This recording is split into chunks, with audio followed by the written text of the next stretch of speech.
So the title of our project was Micro-lyophilisation, and the basic idea was to try to measure inside a freeze dryer what's happening on a very small length scale. My name is Ian Rousseau. I'm the founder of Hexisense, a spin-off out of EPFL based in Lausanne. I think the biggest challenges were to be able to communicate across disciplines with our collaborators. We come from electronics and our collaborators come from the life sciences, and so understanding what they wanted to see inside their equipment, translating that into a set of requirements, and then communicating how to use our technology proved to be one of the most challenging aspects of the project.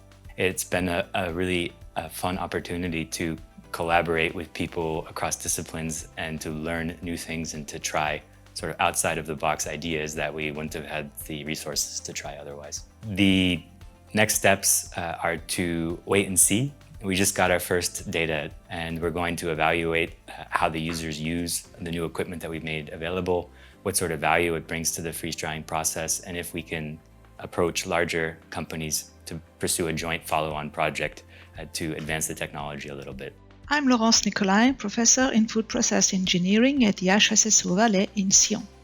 Lyophilization, also called freeze drying, is a drying process mainly used to remove the water from heat-sensitive and bioactive products, such as, for example, fruits, microorganisms, or pharmaceuticals.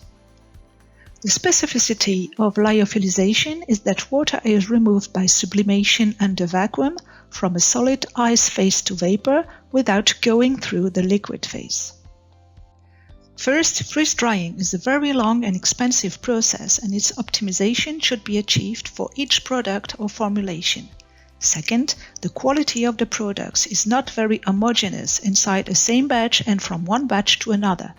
Third, the traditional temperature sensors used to monitor the different steps of the drying process interfere with the freezing and the sublimation processes. Moreover, they show a poor reproducibility from one vial to another.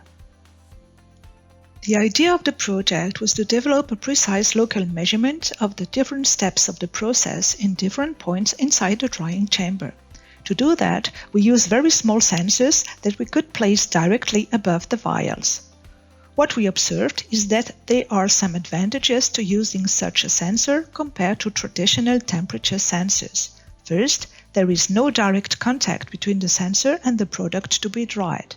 Second, the signals recorded for both vials are highly reproducible. And then, third, they are able to detect the end of the primary drying process in a very accurate and fast way, and this is very promising.